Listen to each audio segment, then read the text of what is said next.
የመጀመሪያ 5 ወይ 10 ክላይንቶቻችሁን ለማግኘት ከባድ ሊሆን ይችላል። ግን ለምሳሌ ያክል ልክ እንደ ውሃ ፓምፕ ብትወስዱት ውሃውን ለማውጣት ማኑዋሊ ፓምፕ ስታደርጉት እስከሆነ ሰዓት ጊዜ ፓምፕ ያደረጋችሁት ምንም ውሃ ላይወጣላችሁ ይችላል። ማለትም ምንም አይነት ለውጥ ላታገኙ ትችላላችሁ። ግን ኦል ኦፍ ሰደን ፓምፕ ያደረጋችሁት ውሃው መውጣት ይጀምራል። ከዛ በኋላ ግን ያ ውሃ መውጣት ከጀመረ በኋላ ያንን ፓምፕ ለማድረግ በጣም ከባድም አይሆንም። እንዲሁም ደግሞ ያን ያህል አታግላችሁም። አንድ የመውጣት ከጀመረ በኋላ እናንተ ኮንቲኒየስሊ ፓምፕ ባደረጋችሁት ቁጥር ውሃው በደንብ መፍሰስ ይጀምርላችኋል ማለት ነው። ይህ ደግሞ ሞመንተም በመባል ይታወቃል። ይህ ሞመንተም ብለን የምንጠራው ነገር ኤቭሪቲንግ ህይወታችን ላይ ይሰራል። በገንዘብ በሉት፣ በሰክሰስ በሉት፣ በስኪል በሉት ኤኒቲንግ ለማምጣት መጀመሪያ ላይ ሞመንተማችሁን ቢልድ እስክታረጉ ድረስ ትንሽ አስቸጋሪ የሚሆነው ግን አንድ ጊዜ ሞመንተማችሁን ቢልድ ካደረጋችሁት በኋላና የምትፈልጉትን ነገር ካገኛችሁ በኋላ ያንን ነገር ለማስቀጠል በጣም ቀላልና ያን ያህል አዳጋጅ አይሆንባችሁም። ይህንን ሞመንተም ህይወታችሁ ላይ አፕላይ በማድረግ ክላይንት ለማምጣት ሊሆን ይችላል፣ አዲስ ስኪል ለመማር ሊሆን ይችላል፣ የተለያዩ አይነት ነገሮችን ጌን ለማድረግ ሳታቋርጡ ሞመንተማችሁን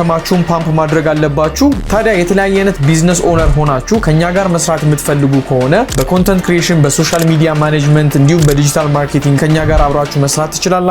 ለመስራት ዲኤም አድርጉልን ወይም ደግሞ ከታች በማስቀመጥላችሁ ስልክ መደወል ትችላላችሁ።